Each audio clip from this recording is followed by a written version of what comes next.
To our eminent panel here. This session will highlight the actionable strategies to strengthen global value chains, attract investments and foster long-term partnerships. And with these words, I will now hand it over to our session moderator, Mr. Narayan Sethuraman, and I request him to kindly make his opening remarks and to moderate this session. Over to you.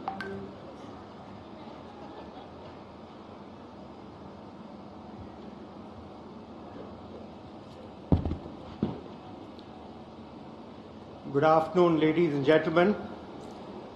It's the first session after lunch, but promises to be a very interesting topic, especially in the current geopolitical scenario.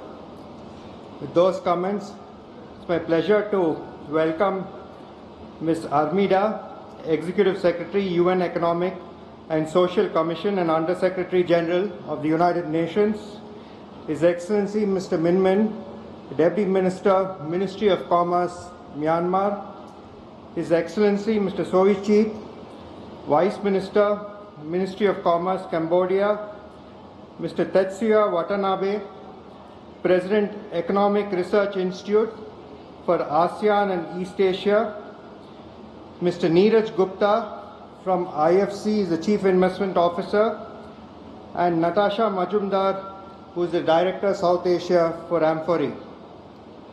Also welcome all of you here. It's a privilege and an honor to moderate this important session today. We gather here at a crucial juncture in India's trade and economic journey.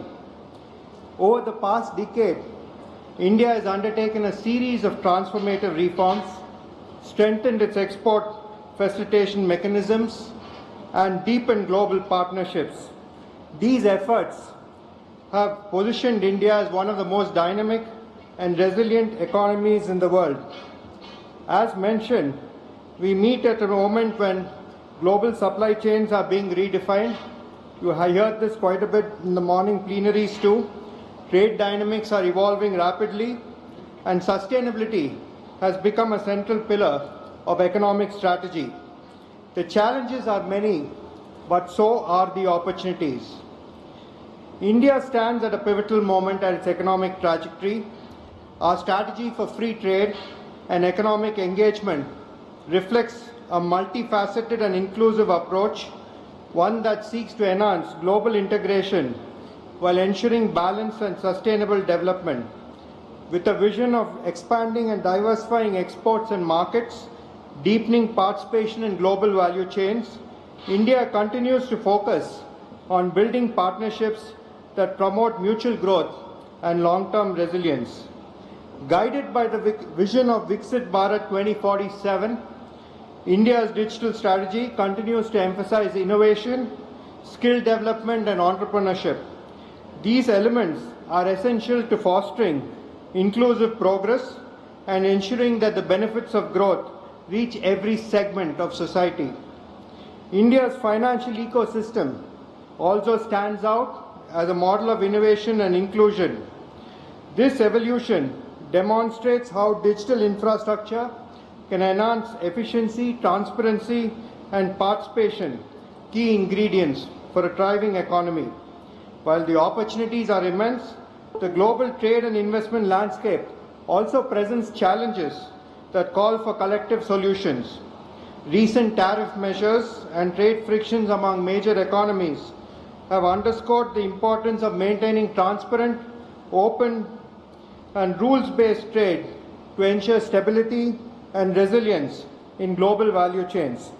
It is imperative that economies continue to focus on fostering trust, strengthening standards cooperation, and promoting greater collaboration in innovation and technology. Mutual recognition of standards, smoother logistics connectivity, and responsible business practices will be the key enablers of the next phase of business growth. Today's session provides a valuable platform to deliberate on actionable strategies to enhance cross-border collaboration and investment linkages. We are privileged to have with us here an eminent and diverse panel representing different regions and perspectives. Their insights and experiences will be instrumental in helping us understand how trade-led growth and investment partnerships can be fostered in a rapidly changing global environment. With that, I would like to invite our esteemed panelists to share their insights and perspectives. Thank you once again for being here, and I'm looking forward to an engaging and productive session. Thank you very much. I now invite His Excellency Mr. Min Min, the Deputy Minister, Ministry of Commerce, Myanmar, to give his remarks.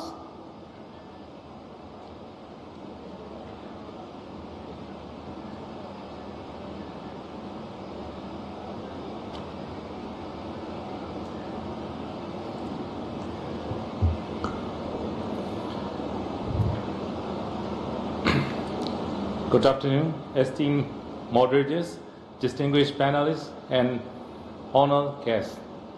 It is a profound privilege for the delegation of Myanmar to participate in this 30th Partnership Summit. I extend our sincerest appreciations to the government and the people of India and their gracious hospitalities and excellence arrangement for this important gathering. The title of this section, Gateway to Growth, resonates deeply with Myanmar.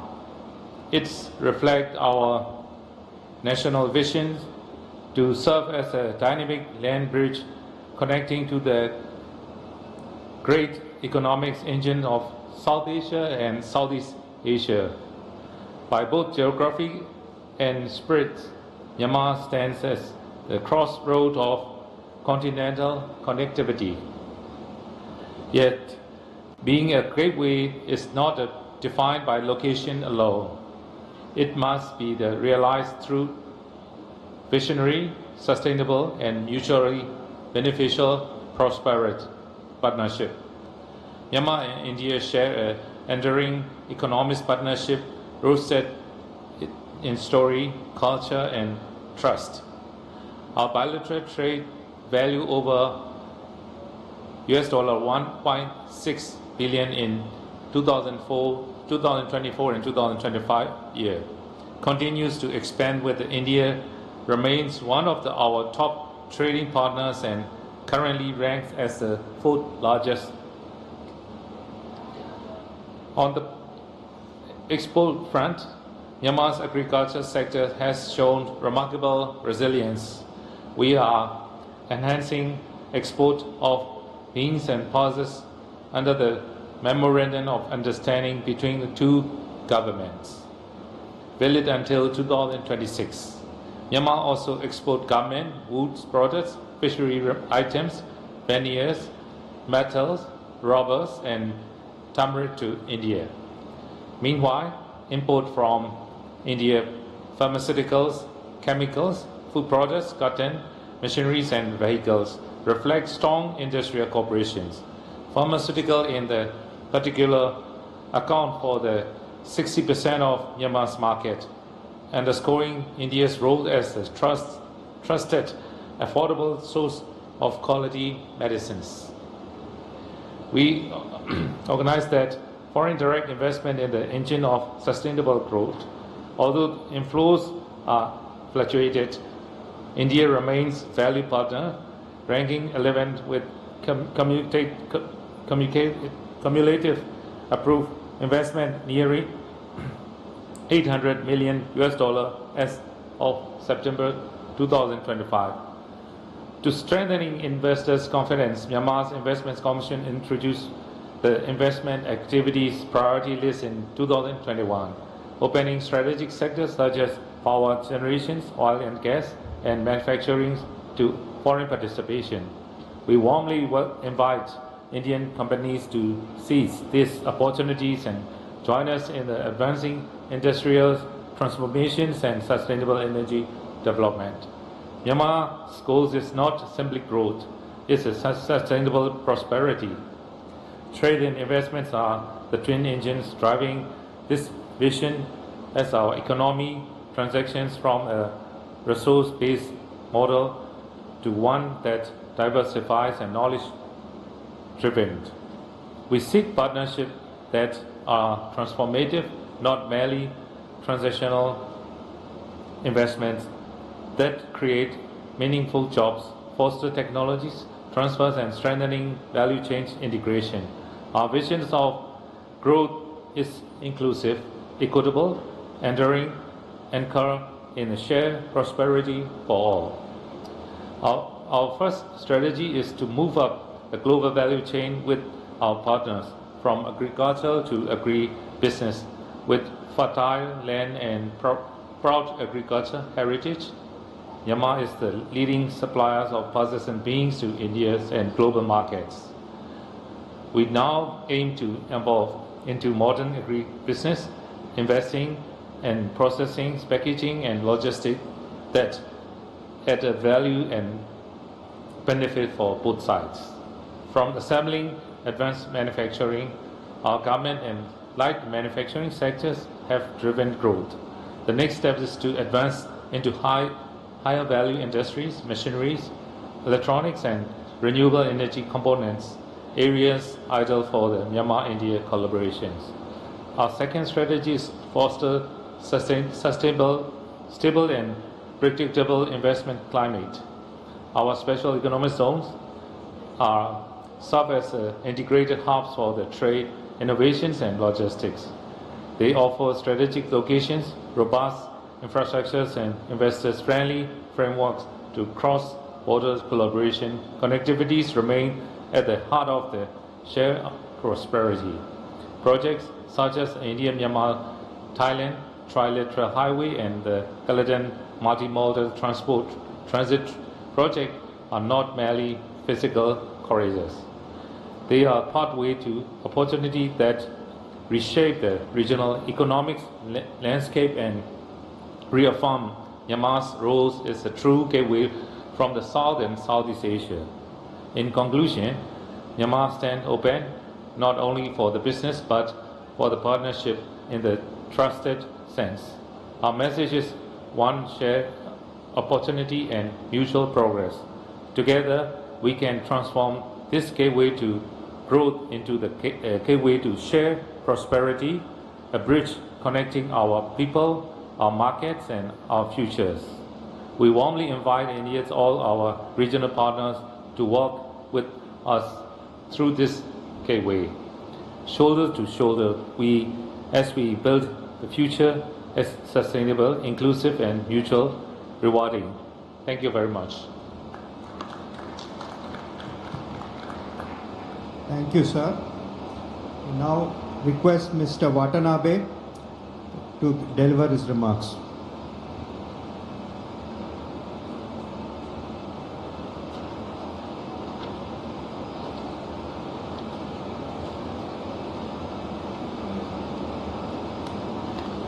Excellency, distinguished guests, ladies and gentlemen, I'm very delighted to be here in the very vibrant city of Visakhapatnam in Andhra Pradesh. Very good afternoon. We are witnessing a period of profound transformation. Trade flows are slowing, supply chains are fragmenting, and investment decisions are increasingly shaped by geopolitics and technology competition. For developing Asia, India and Southeast Asia in particular, this transformation poses challenges, but also opens new opportunities to expand domestic market, diversify markets, strengthen regional production networks, and build trusted partnership based on the complementarity. In this evolving landscape, India's economic transformation stands out.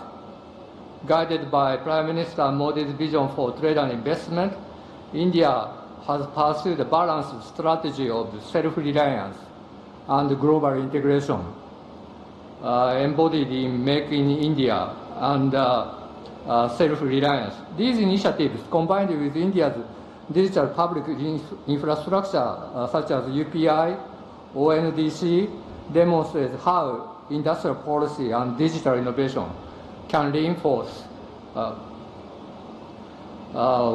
one another, fostering resilience, inclusion, and competitiveness. From a broader perspective, cooperation between India and Southeast Asia. Today, we have excellencies from Southeast Asia countries, and the wider global South will be essential in shaping more equitable and sustainable value chains. By aligning strategies, connecting digital systems, and investing in people, the global South can transform into becoming co-creators and of innovation and industrial capacity. In this context, India's transformation aligns closely with the growing dynamism of ASEAN as both regions strive to strengthen regional integration and sustainable growth.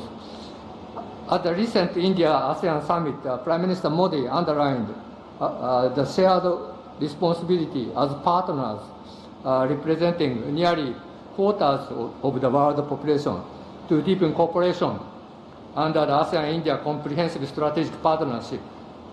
Looking ahead, India and ASEAN partnership can serve as a stabilizing anchor, advancing open,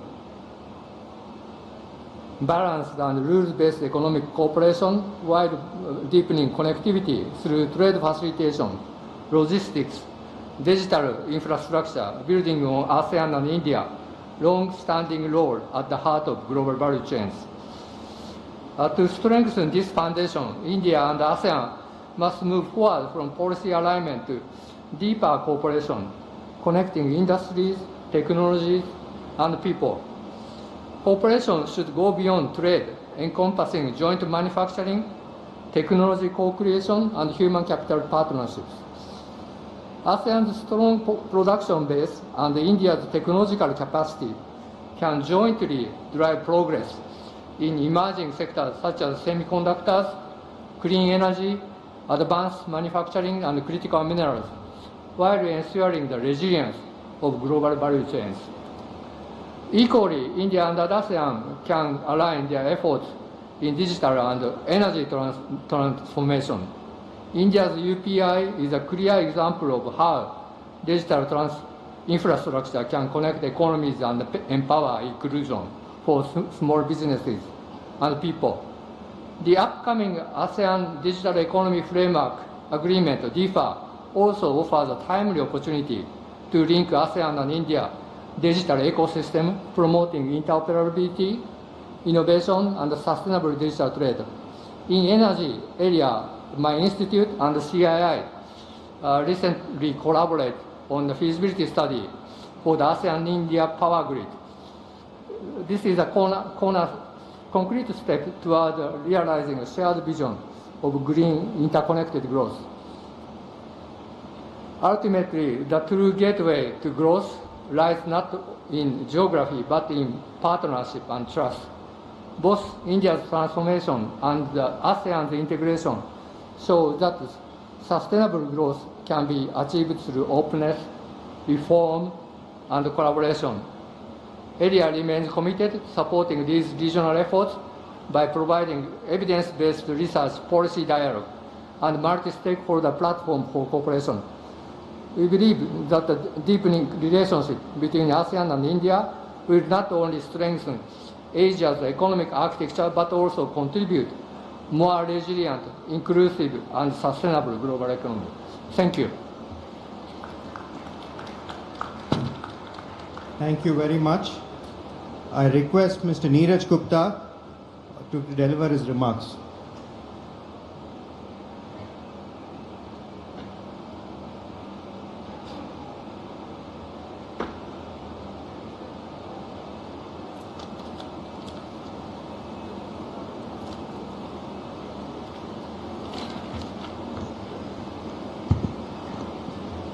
Good afternoon, everyone. Namaskaram.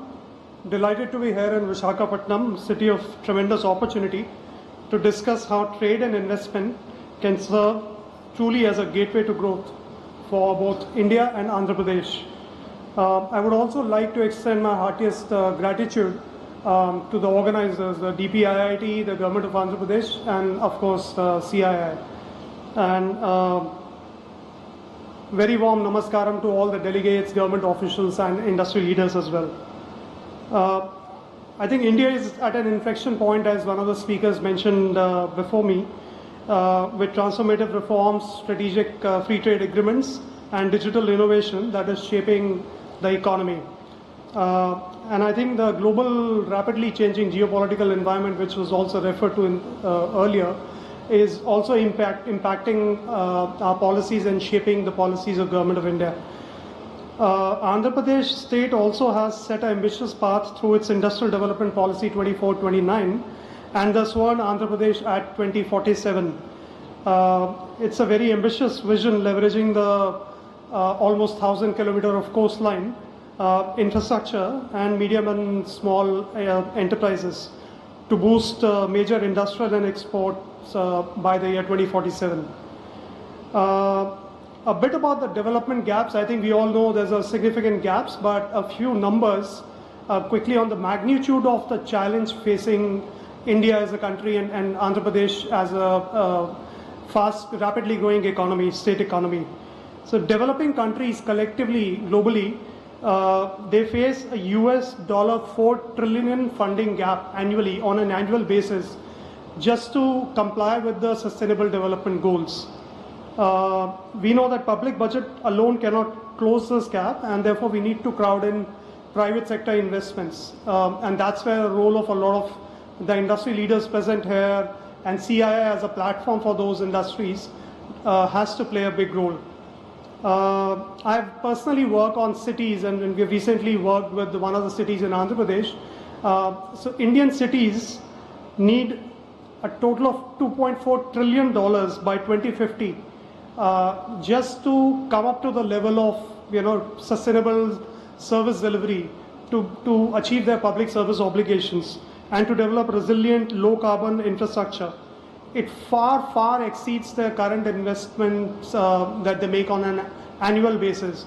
So that just reflects the significant challenge that's facing not just the governments at provincial levels or India at a country level, but also our cities, which are supposed to be engines of growth. And the ironical part is that private investment in these cities, which are economic hubs, it accounts for only 5%, both through PPPs as well as through private lending, commercial lending to cities. So we do need to pay more attention to these these stakeholders and ensure that the contribution by them, both economically and efficiency-wise, is scaled up multiple times. A bit about India's strategy reforms. I think speakers before me have referred to ONDC, UPI. I won't repeat that.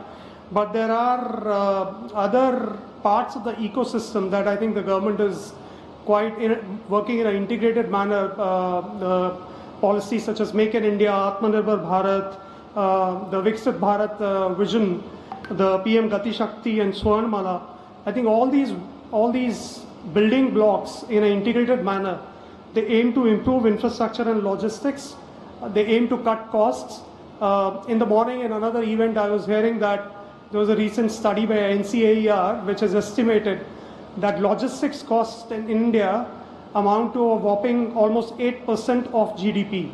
The interesting part is this has come down quite significantly over the last few years, but it's still much higher than economies like China or Singapore or other East Asian economies. Forget about Western Europe. So we have a task ahead essentially. So with these forward-looking policies, India is well placed to be a trusted anchor for resilient growth and sustainable global value chains. Now, in terms of actionable strategies and the role that we can play, so we are part of the World Bank Group, but as one World Bank Group, the World Bank supports policy and institutional reforms, while IFC, we bring in private capital. We don't just bring in private capital, and we bring in private capital both to be deployed by the private sector, but also private capital directly to state-owned enterprises. And that's the role we recently played with the city of Visakhapatnam, where we've funded about $60 million for them to develop critical wastewater infrastructure, including wastewater recycling and reuse, without any government guarantee, without any state government or government of India guarantee. So it just demonstrates that even our cities, or at least the capable cities, can develop bankable projects or bankable structures which allow them to leverage private capital from development finance institutions such as ourselves. So together, World Bank and IFC can turn India's vision and Andhra Pradesh trade and investment ambitions into bankable and sustainable inclusive projects. And I think again the emphasis on the word bankable, because no private sector will want to put its money if it's not assured of a fair return, right? Subject to obviously certain degree of risk that each investor will take. And these projects could be bankable on their own, but I think equal importance needs to be given to making our entities bankable. Private sector wants to engage with entities, government counterpart entities, which are bankable, with a focus obviously on quality, resilient jobs and livelihoods. Just to show that the importance we place on India as an economy, India is actually our largest portfolio globally. We have an exposure of $10.3 billion US dollars, which represents over 11% of our global portfolio. So just to put it in the perspective, India as a shareholder in the World Bank Group has a voting right of about 4-5%, but it represents more than 10% of our global portfolio. In Andhra Pradesh, a lot of you will know, we've recently, the World Bank Group, along with our partners Asian Development Bank, have supported the development of the new capital Amaravati in a very, very big way. And it also aligns directly with the Swarna Andhra Pradesh vision. I mentioned about the Vizag project. And we work across verticals, so not just direct investments into infrastructure like Amaravati or the Vizag wastewater recycling project. We work through financial intermediaries. So we've been working through financial institutions and microfinance institutions who have a very large footprint in Andhra Pradesh, especially catering to low-income households, women entrepreneurs and MSMEs. We also work on manufacturing. So industries which are setting up base in Andhra Pradesh, in India, including foreign investors, we try and do what we call South-South partnerships. We bring in companies, international companies who are interested in setting up base in India, and we not just bring them in with, curating these partnerships, but we also are able to provide funding to them.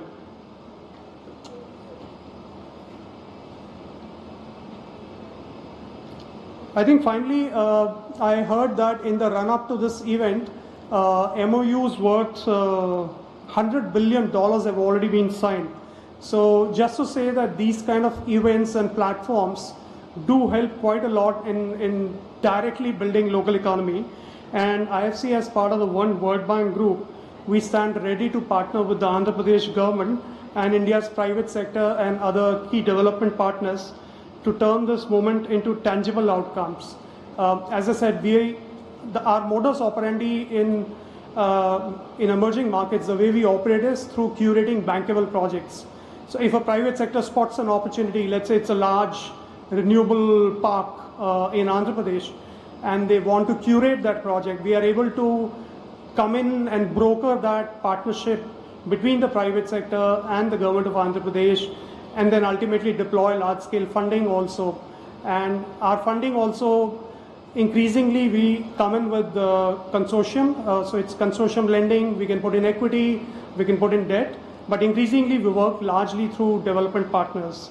And together our vision is to make trade and investment the true gateway for shared and sustainable growth for Andhra Pradesh, India and the region.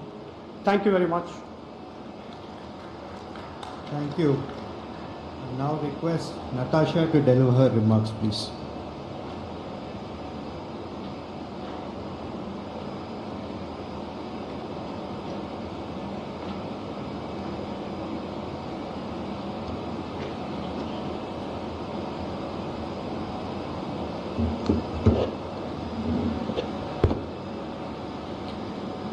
Well, distinguished panel, esteemed guests, colleagues, and friends.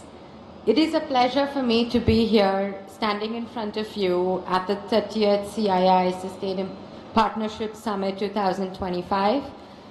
This has been a forum that has consistently positively affected the trajectory of India's economic engagement. And our theme today, which talks about a gateway to growth, a trade and investment imperative, is very relevant and very timely. It could not be more opportune to speak about this because EU and India are today approaching the final stages or conclusions of a landmark free trade agreement. And let me say something or highlight something that the audience here already understands. And that is the fact that this free trade agreement is going to bring immense opportunity for both sides. There is absolutely no doubt that there is immense opportunity that will arise both in trade flows as well as investment flows. European companies are actively seeking to diversify their supply chain. They're looking to reduce their reliance on single region sourcing. And at the same time, they're looking to strengthen resilience against future disruptions. In this context, India stands very strong, and it does have an edge. It also indicates and stands for itself as a country with innovation, with opportunity, and this is not just for the scale in the market size as well as the workforce that India brings, but it is also for the reliability and capability of Indian producers. So in this regard, let us look at 6 factors that are going to be essential when we develop strategy or when we look at how to really capitalize upon the growth gateway. The first one being trade as a catalyst. The progressive removal of the EU tariffs, particularly in the sectors of agriculture, apparel and textile, which have traditionally been sectors with higher tariffs, above average tariffs, is going to bring in tremendous opportunity for impact on trade volumes. In this regard, it will encourage EU companies to look at India as a dynamic, competitive and high quality sourcing destination. We do have the opportunity to stand out as the sourcing destination. Indian producers, particularly those that rely upon domestic sourcing for raw materials like cotton, will qualify and will meet the rules of origin requirements. This will give them an competitive advantage over preferential countries such as, or various economies such as Vietnam or Bangladesh. Bangladesh currently enjoys a GSP status and this is expected to evolve. At the same time, we should also recognize that the agreement will expand India's access into the European goods and the European products. The high tariffs, which have historically prevented import of European goods in certain sectors, the reduction of these tariffs will now allow for more goods and opportunities to be available to Indian consumers and Indian businesses. This means we're going to have enhanced choices, we're going to have more quality options and more innovation. This drives us towards even more competitive an environment to stand out for ourselves.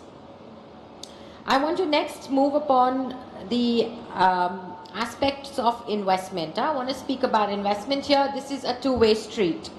The trade flows are not the only dimensions of this partnership, but investment flows will also be significantly impacted. We already see and know, and some of our panelists have also highlighted, that under the Make in India vision, we have seen European investors seeking in opportunities for manufacturing and innovation in India. The FTA can accelerate this by addressing the long-standing barriers that have made investment or operational setup cumbersome. When these factors are eased, then everyone wins. whether it's the European investors or it is the Indian partners, but it's also the Indian local workforce and Indian people that stand to benefit in this regard. Thirdly, I'm going to touch about sustainability. This is the new imperative. There's no turning away over here. It is the journey ahead. It is the future. But let's look and understand why. Okay, EU companies, to put into perspective, EU companies today are operating under unprecedented scrutiny. They are driven by legislations such as CBAM, the deforestation regulations, and also the forthcoming forced labor rules. They also have expectations that they have to meet from consumers, investors, and civil society. So this means when the European firms are sourcing from or investing in India, they need reassurance that their supply chains uphold strong environmental and social standards. Many companies, including members of M4E, in this regard use strong and internal systems which are capable of identifying risks on labor conditions, occupational safety, discrimination, or environmental practices, all the way down to their supply chain. Now, with the best positioning of India with regards to sustainability, we will be able to seize the opportunities, okay, in maximizing the benefits of this FTA. This effort is not going to be easy, but it is necessary. And importantly, it will not only benefit business, but it is also going to benefit workers as well as communities. A very quick touch upon the shared role with the government.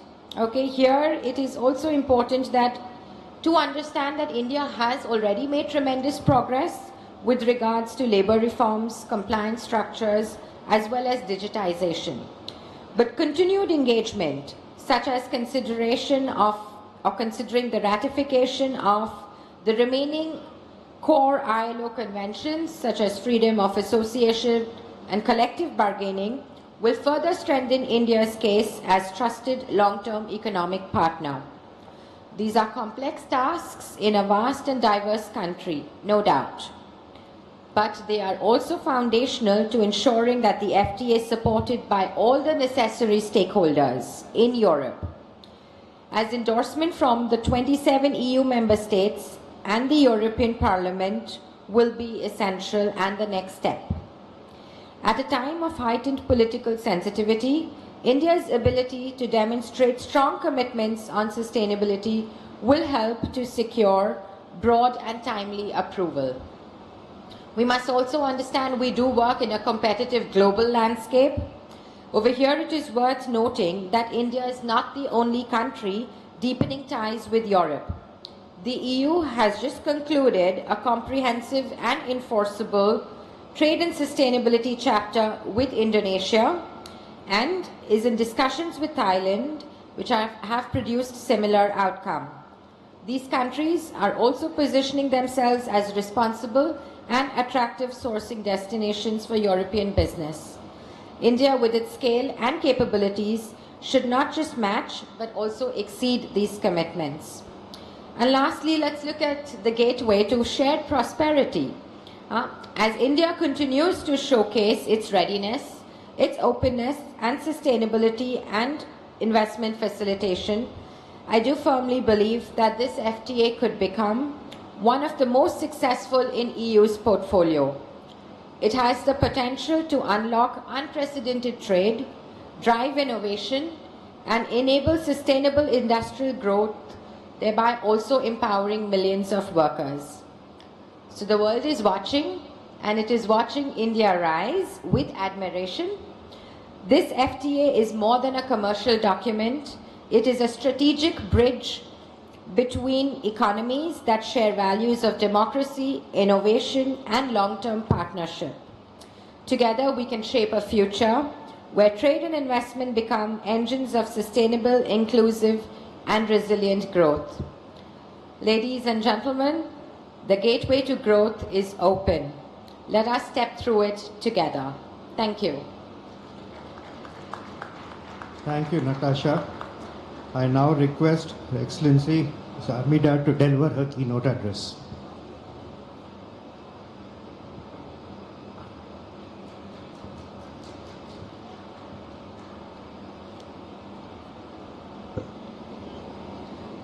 Excellencies, business leaders, ladies and gentlemen, a very good afternoon to all of you, and it is indeed my pleasure to join you again in this CII Partnership Summit, and especially in this particular session on Gateway to Growth, the Trade and Investment Imperative.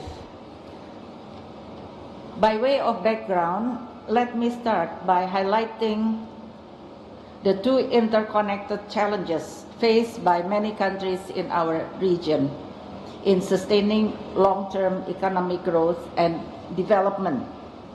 The first one is the convergence of per capita income levels between developing countries and the world's frontier countries has decelerated, driven by slower labor productivity growth and the diminishing impacts of capital accumulation on productivity gains.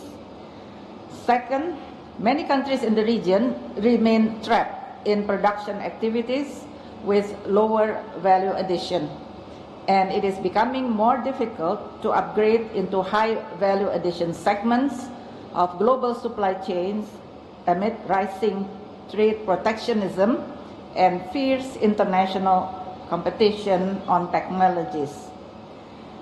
The answer to overcome these challenges lies in strategic trade and investment partnership, in forward-looking alliances that transcend borders, that ignite sustainable economic growth as well as development, and in forming network of free trade agreements that prioritize areas such as green technologies, digital infrastructure, and resilient supply chain. By forging deeper ties with like-minded partners through strategic free trade agreements, countries can diversify trade routes, mitigate risk from restriction, and channel investment into high-impact sectors.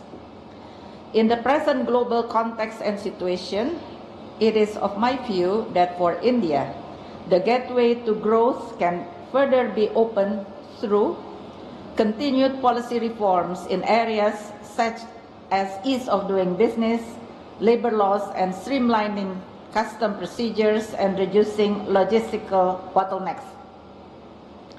Second, by fostering a vibrant innovation ecosystem, which is crucial for developing high-value products and services, through increased investment in research and development, encouraging the creation of intellectual property, promoting collaboration between academia and industry, and supporting startups. And third, by investing in skills development and vocational training programs aligned with industry demand, will ensure a skilled workforce capable of supporting advanced manufacturing and digital services.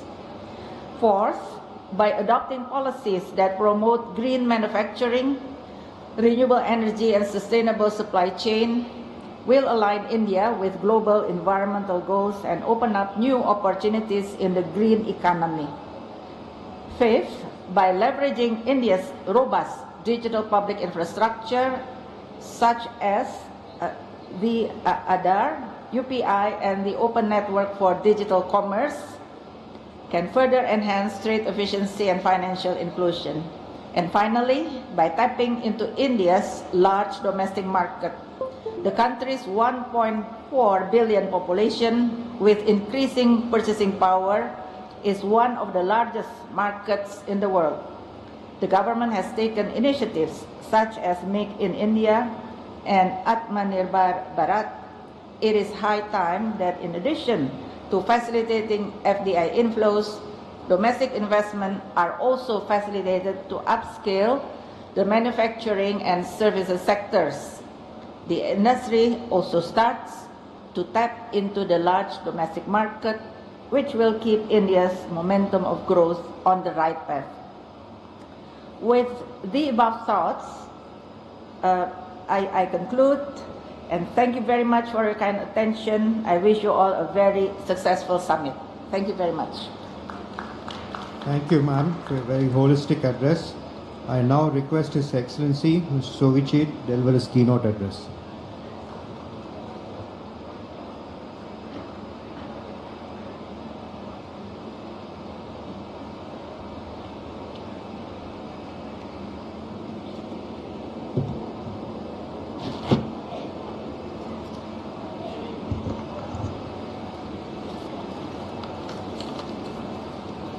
Good afternoon.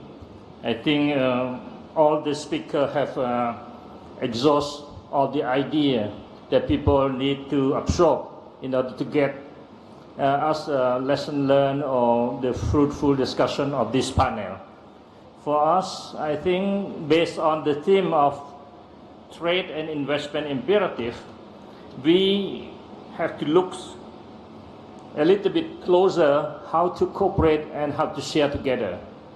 This morning, distinguished panelists and ministers have paved the way for us on the particular factor to grow together through cooperation, through readiness, through platform of digital technology, and through investment. In this panel, we discussed how trade and investment would be. So first, my respect to Mr. Narayan Setumramon, the co-chair, Confederation of Indian Industry, International Council, and CII, Trade Policy Council, and Managing Director. Excellency Deputy Minister, esteemed speaker before me, Excellency, distinguished delegate, ladies and gentlemen. It is my great pleasure and privilege for me to be here to represent my Minister of Commerce, Excellency Chonwimul of the Kingdom of Cambodia in this 30 Partnership Summit 2025. And my pleasure to deliver the keynote address in this important session on trade grow, gateway to grow the trade and investment imperative. On behalf of the government of Cambodia, I wish to express my deep appreciation to the government of Republic of India, especially His Excellency Piyush Goyal, Minister of Commerce and Industry, in collaboration with the government of Andhra Pradesh and Confederation of Indian Industry, for the invitation for us to come to this event and to give an opportunity for us to deliver the speech. As you may note that over the past decade, ASEAN and dialogue partners have made remarkable progress in transforming regional economy through trade openness, investment, facilitation, and regional integration.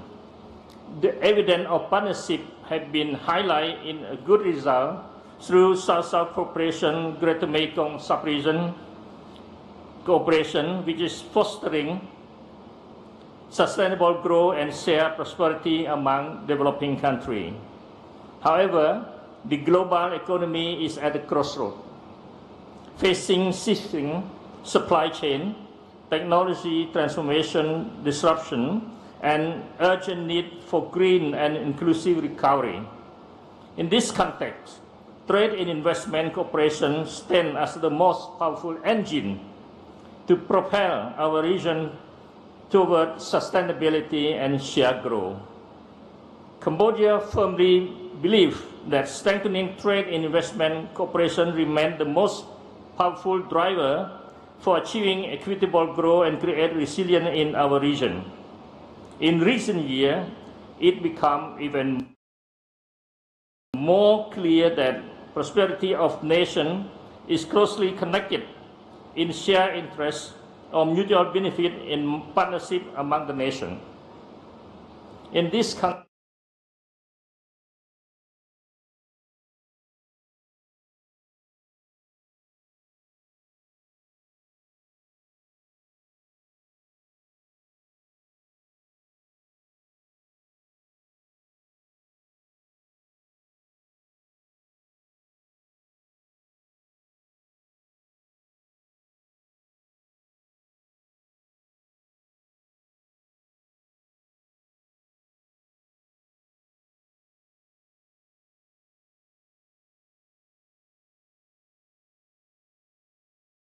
context, I wish to stress that India is the big market.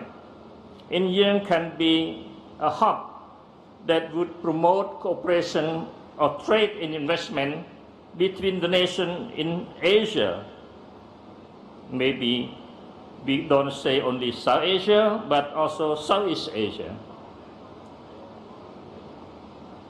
Excellency, ladies and gentlemen, Cambodian emphasize on the factor of significant potential for successful promoting trade investment in the region through the following collaboration. First, trade must serve as a gateway to share prosperity among the nations, since the global economy has been rapidly changing. It should serve the purpose of facilitating the flow of goods, service, investment, labor, and technology transfer. By fostering trade through regional and global integration, we will be able to create inclusive and sustainable economic opportunity to overcome global uncertainty.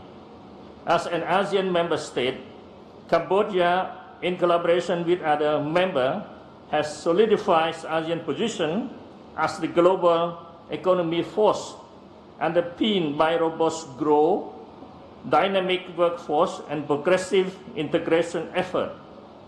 For Cambodia, we have worked tirelessly to promote economic integration, reduce trade barrier, and strengthen connectivity in the region and the world through our integration into regional grouping and World Trade Organization.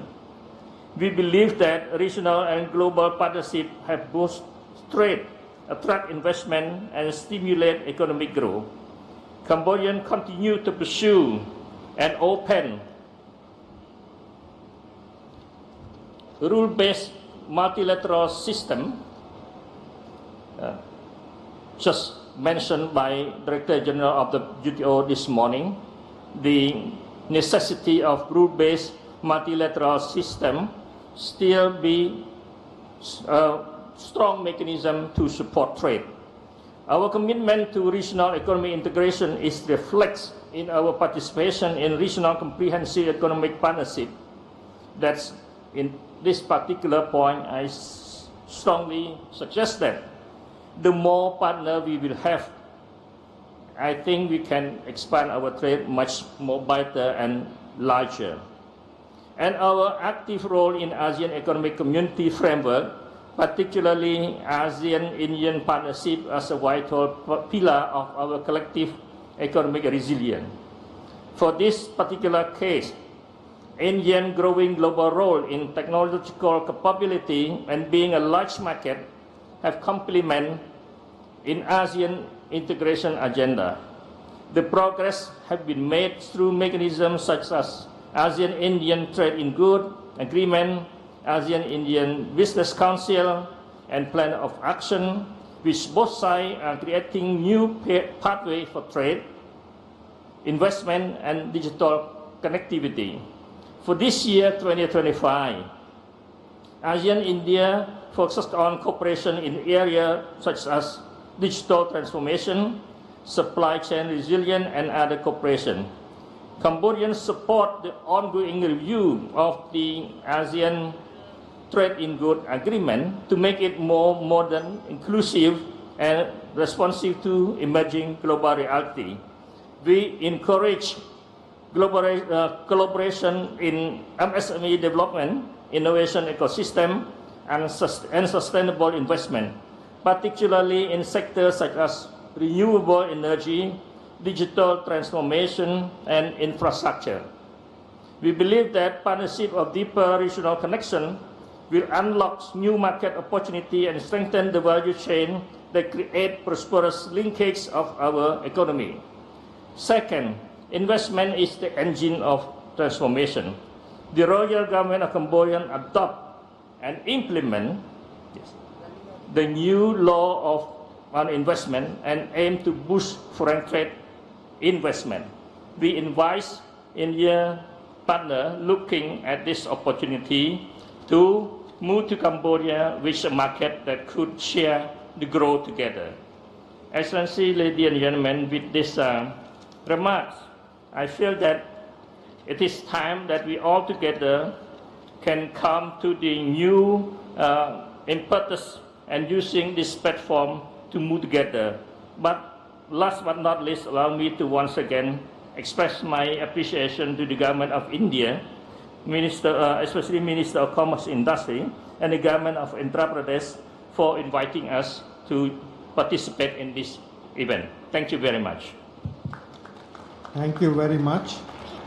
As we're running a little behind schedule, we will not be able to take questions. I will now hand it back to. Thank you, session moderator, for initiating those dialogues, and thank you to all our presenters. May we please request you to kindly present the mementos in your capacity as session chair for this particular session. Let's have a big round of applause for all our speakers, ladies and gentlemen. And I request you all to kindly remain with us. We will be immediately moving on to our next session, which is a fireside chat between the Director General of CII and the Director General of the World Trade Organization. It will be an interesting conversation. So we request you to please remain with us.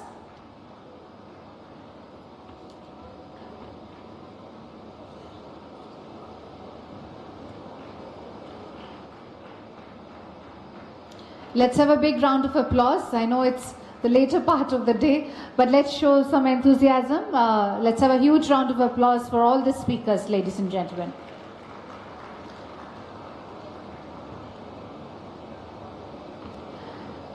And with that, I'll request session moderator to come forward with our speakers for a group photograph, and then we'll break for the next session. We request you to kindly remain with us. We'll just take a couple of minutes to make the necessary table arrangements, and we request you to please remain with us while we have the next session.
May we request our delegates in the front to kindly take the respective seats. We are about to start the fireside chat. May I please request our delegates in the front to kindly take the respective seats and request people at the back to please come forward.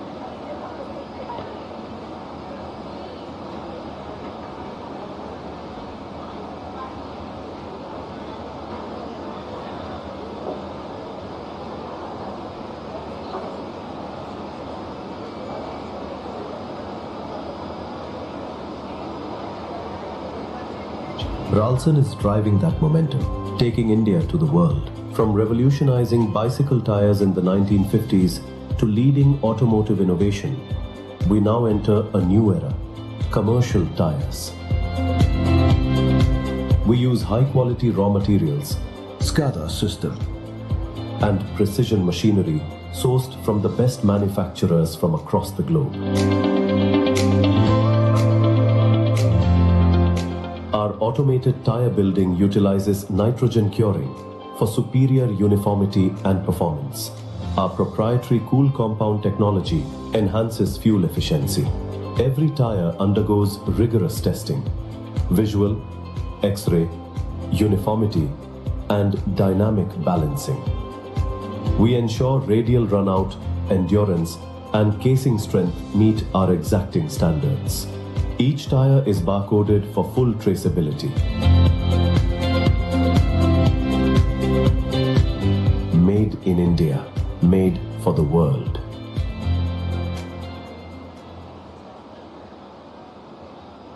If rising temperatures are the result of our choices, can better choices rewrite the future?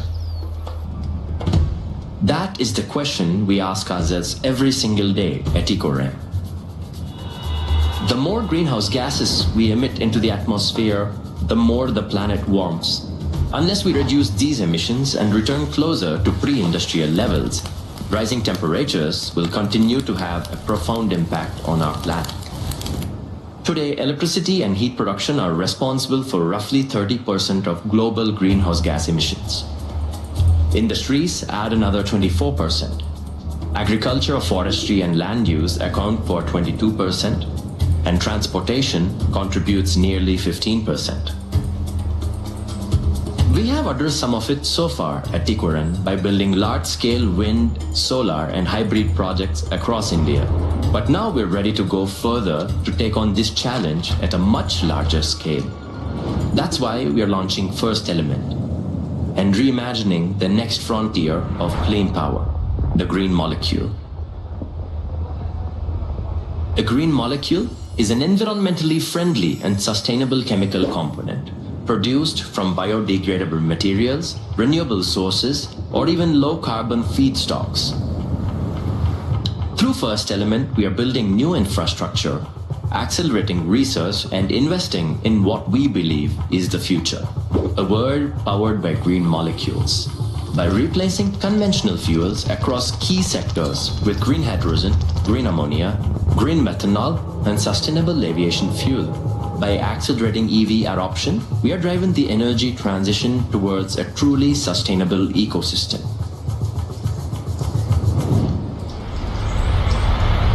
The result? A cleaner, greener, and a cooler planet for the future generations. So yes, if rising temperatures are a result of our choices, we believe that making better choices today can rewrite the future.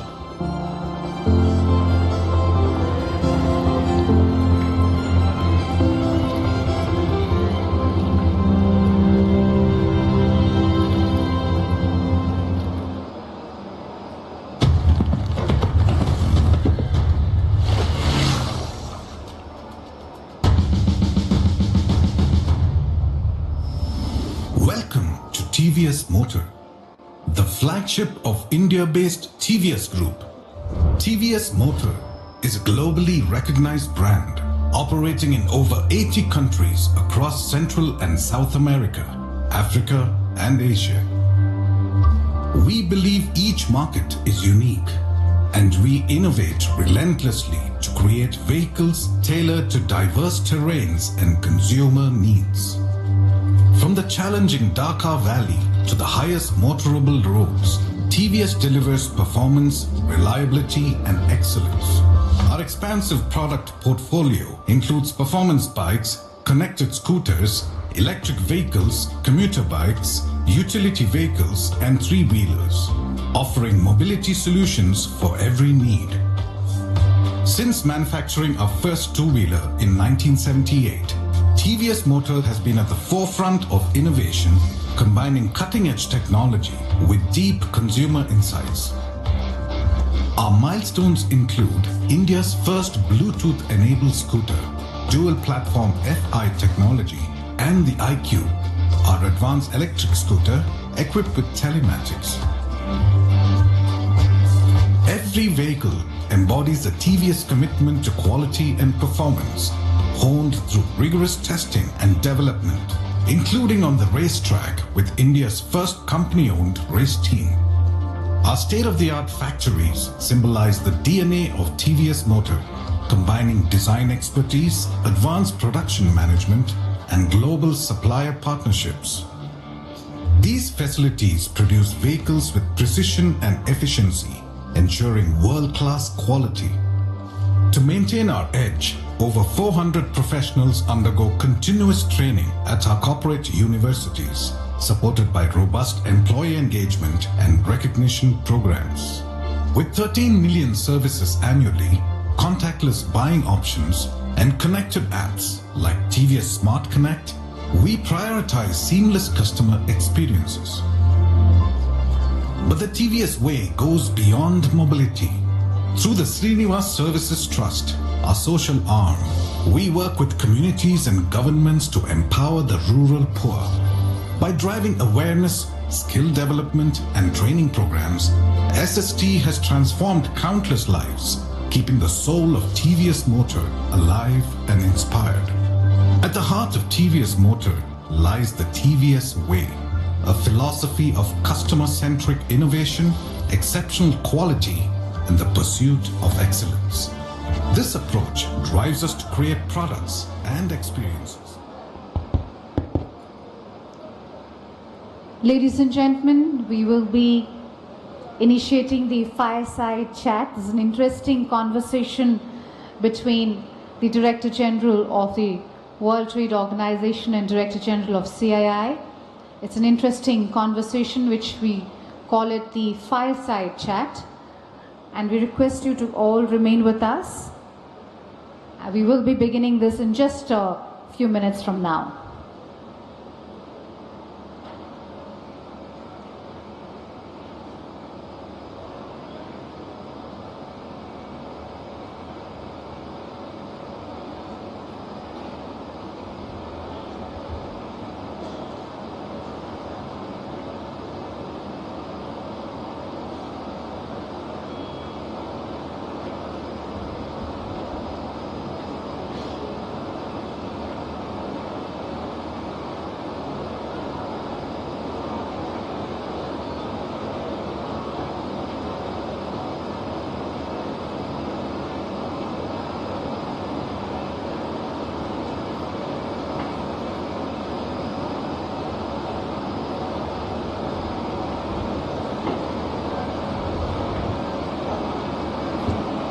Ladies and gentlemen, please join me in extending a very warm welcome to Her Excellency Dr. Ngozi Okonjo-Iweala, Director General of the World Trade Organization, along with Mr. Chandrajit Banerjee, Director General of CII.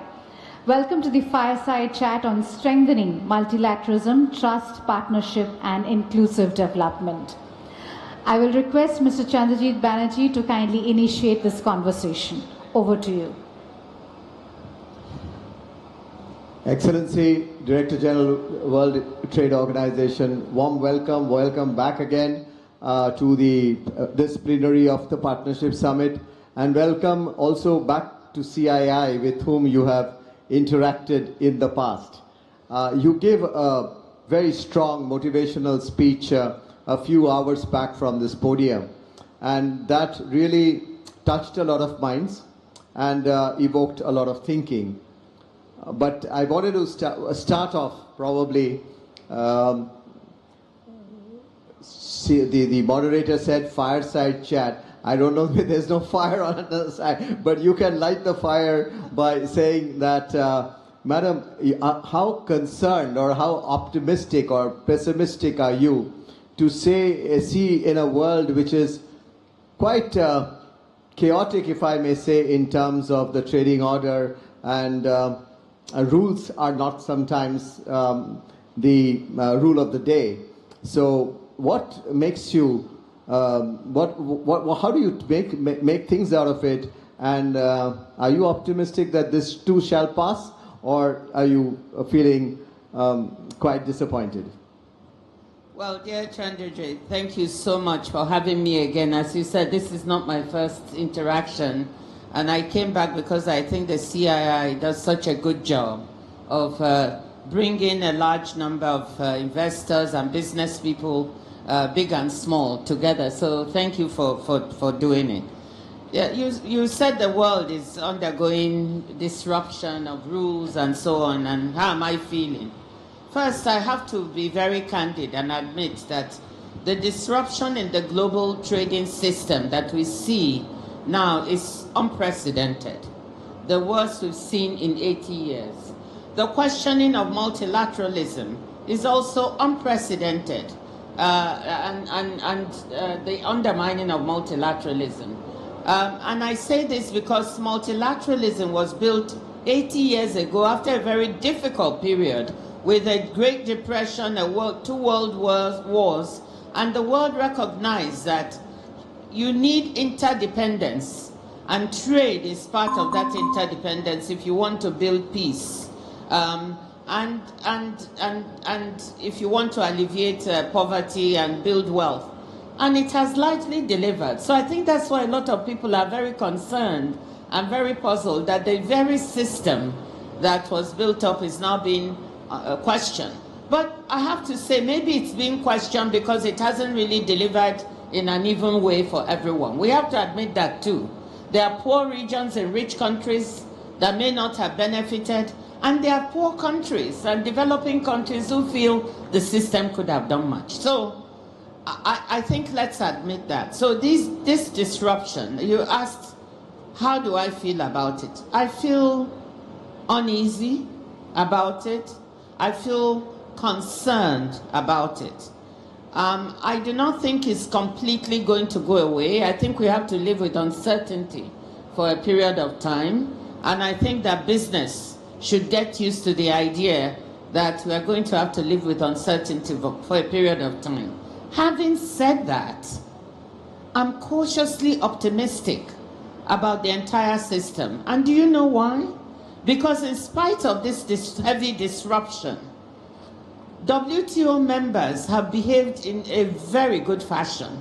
They've avoided a tit-for-tat war with the US. The US and China have de-escalated. Other members have not done tit-for-tat, as was the case in the 1930s. And the global trading system is still largely working on global rules because WTO members are still mostly trading with themselves outside of the US unilateral actions on WTO terms. So we have 72% of world trade that is going on WTO MFN terms. So that gives me some optimism. Second point of optimism, is that there are many emerging new opportunities in the disruption. I see opportunities in this crisis. What are those? I think there are countries that are waking up and realizing we have been over-dependent on some other countries. Over-dependent on the US for markets, over-dependent on China for critical supplies. We need to diversify. There are businesses waking up and realizing they have to diversify value chains. And India is a big beneficiary of that. That's an opportunity. So there are also opportunities in green trade, in digital trade that are emerging. So let's not just look at the downside. There are also some upsides. Great that you say that there are more upsides than downsides, and that's what... Well, I said there are some upsides. Yes, some I don't upsides. know, right now I'm weighing the two. I don't know which one is better, up or down, but there are some upsides to look Absolutely. There are upsides, and that's what we will have to leverage on. Madam Excellency, are there some key messages that you think that you would like to give? In two sections, I'll put it. Let me first come to the businesses of the world. Let's come to businesses. What are your three key messages in a world where we can all succeed and really elevate people who are in every sections of the society? What is the contribution of that you see from the business while this certain policy ecosystems keep getting disrupted? Well, the first message to business is that please see the opportunity in the crisis. This is an opportunity for you to diversify. You're starting to do it already, but don't be afraid. You need to create value chains elsewhere. You need to look for new markets. If you miss this opportunity, I think you're missing something. The second thing is that it is business that trades. I believe in business. I believe in listening to business, big and small. They are the ones who trade. I don't trade. Government officials don't trade. So we must listen to what are the challenges that they're encountering in the trading system. So to business, I say, let us know those challenges now that we are trying to reform or speaking about the reform of the system. Bring them in. I'll give you an example. Two sets of businesses, one the Keidaren from Japan. The new management of Keidaren, the first visit they did outside of Japan was to the WTO. And they came with a study, with a list of the challenges they see in the trading system. And they said, we hear you're interested in reform. If you want to reform, this is the way big Japanese business sees the problems. The US agricultural groups told us, here are some of the issues we feel you need to work on reform. I'd like to hear from Indian business. What do they think is wrong with the system? So I'm challenging you to do some homework. Let us know so we can put it in and create a system that works better for you. No, that's fantastic. And I think your openness to discuss with businesses is a very refreshing approach, because for the WTO to be connected directly to business is something that we always look forward to. And I think that's something that you have brought in, and we look forward to taking that further. And I'm glad that you mentioned the example of Japan and Keidaren, with whom we partner very closely. Madam, one of the things that I was tempted, because you talked about it in the morning and today you touched upon, in this very evolving and very strongly in the world of digitization, in the world of digitalization, there are lots of inclusivity opportunities that arises for our countries as well as for our businesses. And I think in this digital sphere, there is a lot, again, in the rules that WTO can bring in. And how do you look at this? You mentioned technology, and that's going to play a very critical role. And that's the reason, because that can even be very exclusive, excluding in terms of helping prosperity come in. So, but then it could also, I guess, an opportunity. So how do you take it, and what's your advice on that as far as trade is concerned? Well, I'm one of those who is very excited about technology, actually. I've always been. It has its downsides, no doubt, but I see technology and the advent of AI, as we've done studies on that at the WTO, and there could be huge positives on the trade side. We see AI, for instance, bringing down trade costs substantially. We even see the nature of products and services traded being changed by the infusion of AI, and how to govern that is quite exciting. But we've done a study that shows that, look, if we're able to adopt AI evenly across the world, it could be a net positive. It could even increase trade, global trade, by 40% by 2040. We call it our 40 by 40. But if we don't adopt it evenly, it's going to create more inequality between developing and developed countries. And that worries us quite a bit. How do we avoid that divide? Now, I think India stands at a unique opportunity because of the skills, the digital infrastructure, public digital it has established. And the examples, it's very innovative that India is a leader here and has the ability to push forward in a way that can also bring in other developing countries in the digital sphere. Now, what can we do at WTO? The basic rules that govern digital trade are not yet there. There are none. And at the WTO, we are negotiating that as a plurilateral agreement with about 91 members. So we have these agreements. I have a little bit of an issue because India has some issues with plurilaterals, but at the WTO, there are two ways to approach rules. Multilateral rules, but some members can also get together to develop, in a coalition of the willing, rules that can govern some of the things that happen in world trade. So that is happening. We also have the e-commerce moratorium, which is a multilateral issue about do we extend this so there are no taxes on digital transmissions and electronic transmissions. And I hope we can extend this at MC14 so it can create an environment. But can I ask you a question?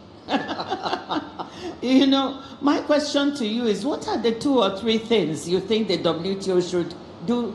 Where can we reform and be more useful to you and all the business people out there? Even one area that you can think of.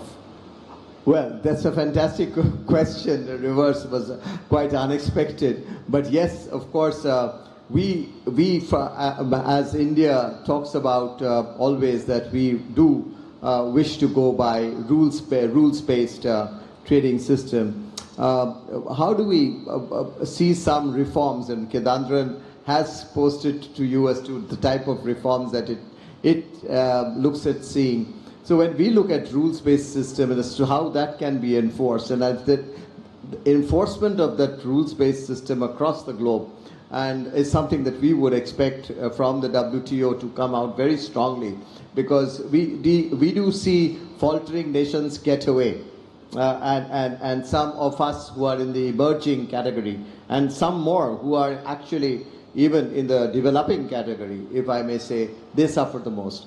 And we would like, as you said, that what we would like to see is that enforcement and the following of much rules-based system by all nations. And how can that's something that we would look forward to WTO doing. Well, thank you. I think your answer alludes to something that where there is an issue at the WTO, which is the dispute settlement system, the only one of its kind in the world where one member can bring a dispute. And the second tier is like a lower court and an appellate court. The second tier has been hobbled since 2019.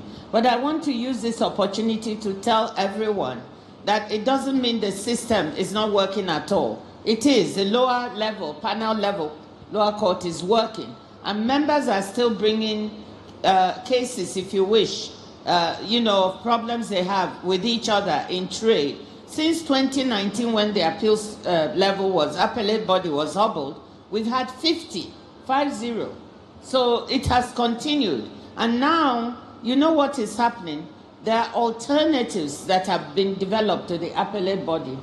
So the EU and some other countries have gotten together, other members, to develop what they call the multi-party interim arbitration arrangement, MPIA, which takes the place of the appellate. It has now handled 3 cases successfully.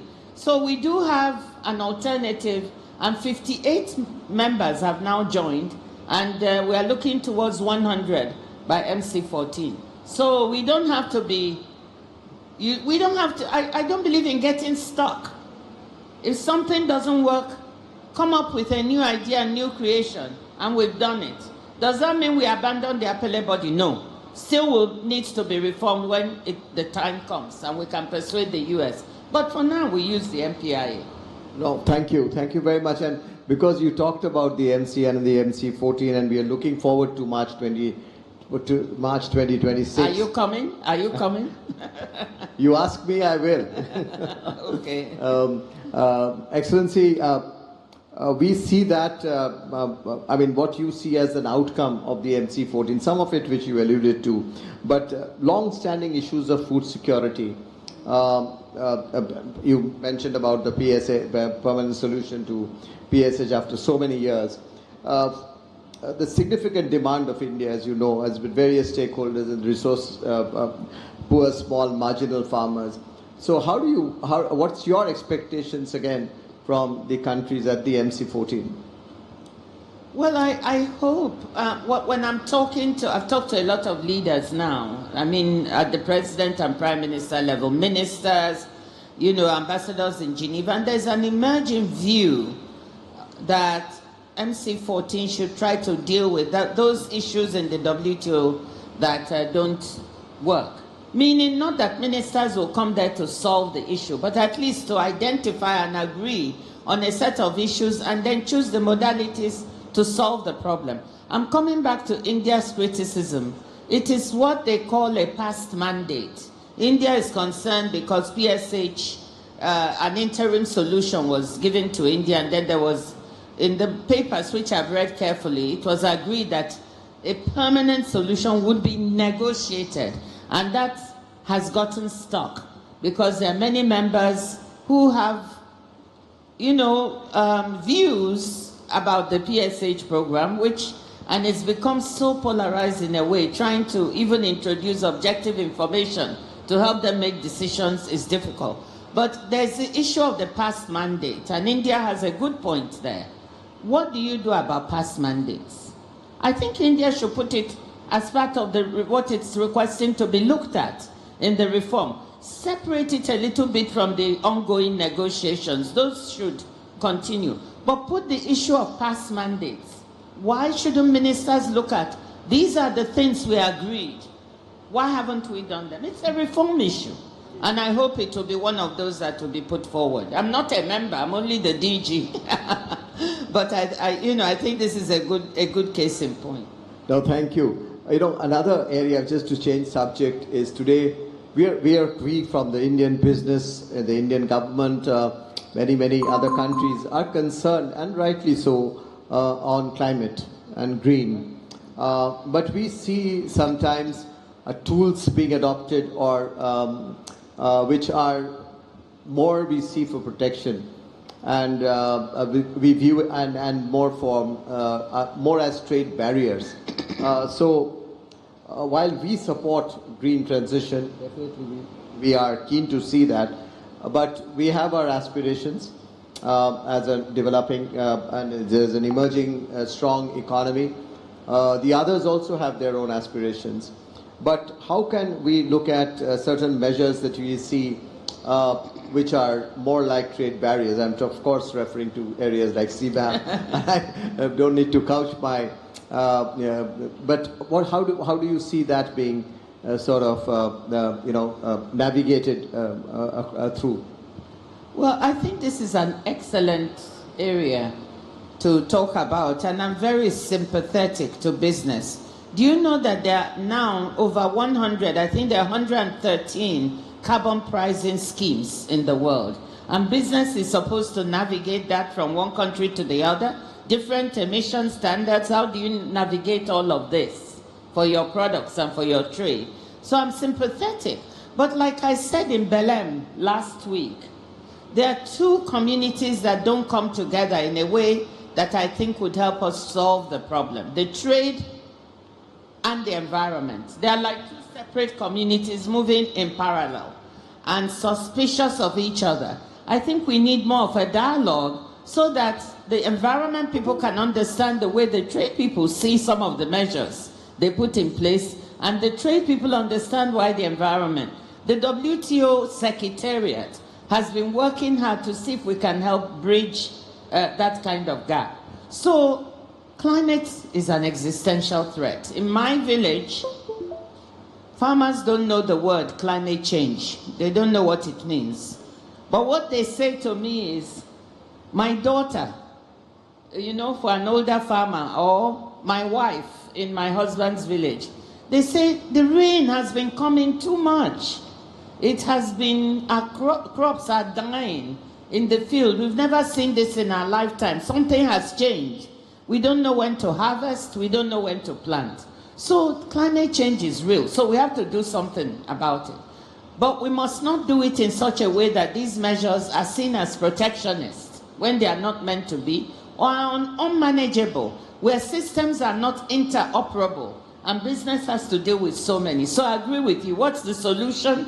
At the WTO, we are actually good at trying to help with standards, at interoperability of systems, and we think that the best approach is a global carbon pricing approach against which each country can measure its own approach. You know, like we have a methodology for customs valuation. We need a methodology globally accepted.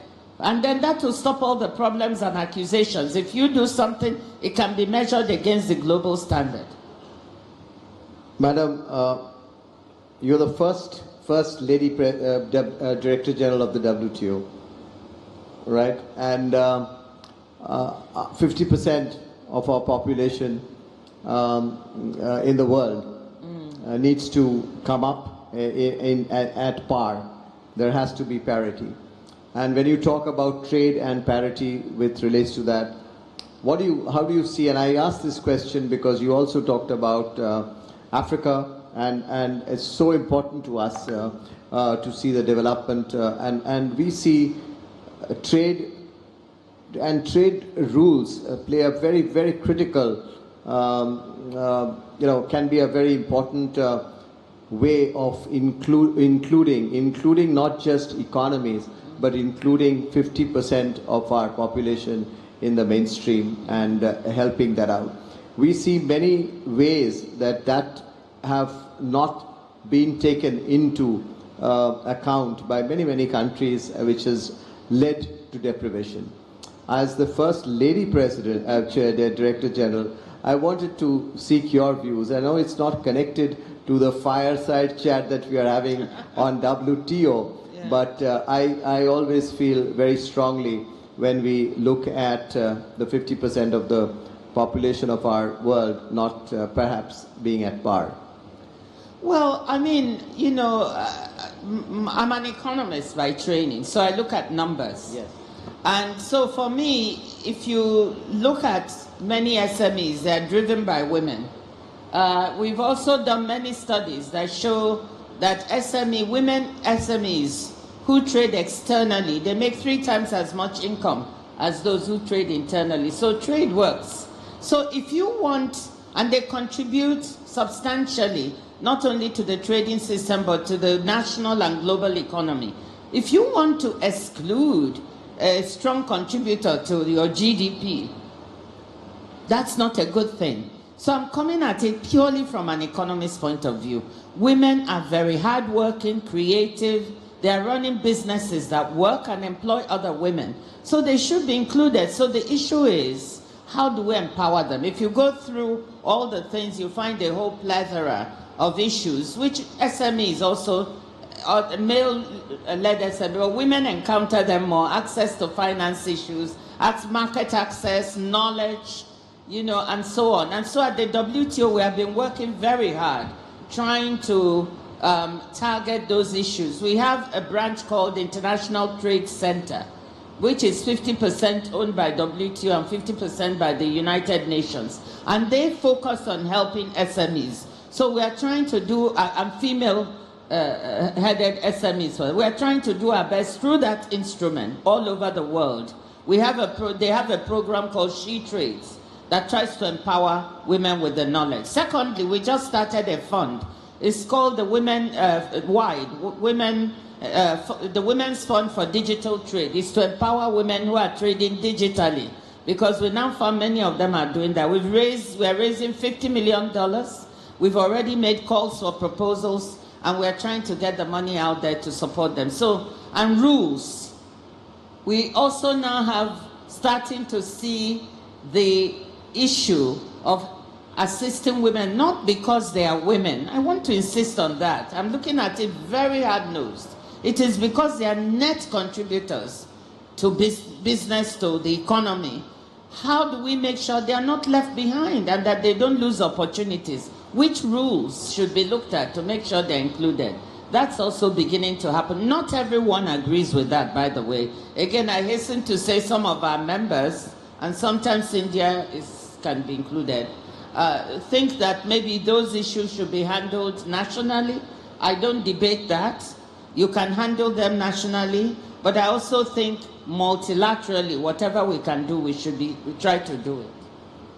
Thank you for that message, because it leads me to really talk about another area of work, and I'm changing a little bit of subject once again. You touched upon SMEs, and the small and the mid-sized companies today, especially the small and the smaller enterprises, the micro enterprises in countries like ours, feel threatened by the way sometimes we see countries and the ecosystems develop. Your reach out and you mentioned about SMEs, so your reach out and connecting with the SMEs by the WTO is extremely, extremely critical and important, is the way we feel. And I know that you have personally taken a lot of interest on the SMEs in the small and mid-sized companies of the world. What's your message, and how are you connecting to the MSMEs, the micro, small and medium enterprises, through the WTO? Well, MSMEs in almost every country, even in the developed world, create 90% of the employment sometimes in an economy and produce a lot of the value. In value chains, MSMEs are very important. So this is a sector that I'm actually very passionate about. And I believe we also need to pay particular attention to their problems. The WTO has a working group on MSMEs where members actively consider the problems of MSMEs and what to do about it. And so that group is led by the ambassador to Barbados, Ambassador Matthew Wilson, and is very well attended, and they are very constantly looking at ways and means. In addition to all of that, like I said, I've taken an interest. I have an advisory group of business leaders, a business advisory group, and we've made sure that it's not just big businesses that are members, but also we have some MSMEs, including one from India, who are members of the group. So we can listen directly to what are their problems, how do they see the rules that we're making, and what advice can they give us? Right. Madam, one area which got touched upon in the morning session was about free trade agreements, and I heard your speech also very, very carefully. I wanted to hear once again from you, is there any alternative but to go ahead with it, with many free trade agreements when there is so much of uncertainty? I know it's you have labored on this point very strongly, but you also heard our Honorable Minister speak about what is the alternative but to see how do we club together a few countries and see to it that we are safe when we are getting attacked from all over? Well, we welcome free trade agreements at the WTO. First, let me commend Minister Piyush Goyal. He's trying to do a free trade agreement, a full-fledged one with the US, which would be WTO compliant. We encourage full-fledged free trade agreements that cover substantially all trade, and that's what he's trying to do, more than we do framework agreements, which are not very compliant. So congratulations on his trying to push for that. But I just want people to understand that we don't have a problem with free trade agreements. Why is that? If you look at we have a whole unit. The only work they do is look at all the agreements that are made in the world. Because as soon as you make it, you have to report it to the WTO. most of them are built on a WTO platform. So even though it is between two members or two groups, the rules are very much WTO based. So we do not see them as a threat. And actually we are okay with them because we think members need to diversify their trade. So we welcome this diversification by members seeking new markets. We welcome the regional agreements. They are WTO compliant or supportive, most of them, so they are not a problem. I know people get surprised because they say, aren't you threatened by all these agreements? And no, they should go ahead. They help the members to diversify their trade. I don't see them as a threat. I welcome them. Oh, good. Thank you. Thank you for that comment. We have a few minutes and we are running a little over time, but I'll open it up for some questions from our businessmen in this group. And can I turn to anyone that I could see? Dilip trying to, please, a mic for Mr. Dilip Soni of Rockwell. Thank you so much, CB, for giving me this opportunity. Dr. Avela, thank you so much for those insight and comments that you shared right here. Yeah, thank you.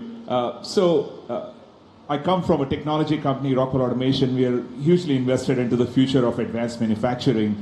And a trend that we see, which we see as a strength for India as well, is certification of manufacturing, where services and products begin to blend. And I wanted to just understand your point of view from where you sit on how the policy framework might evolve to support that. How a policy framework to support certification? No, certification, so services and products. Servicification. Yeah. How can one support servicification of products? Oh, servicification of products. So new services coming into manufacturing. So how do you... services coming into manufacturing.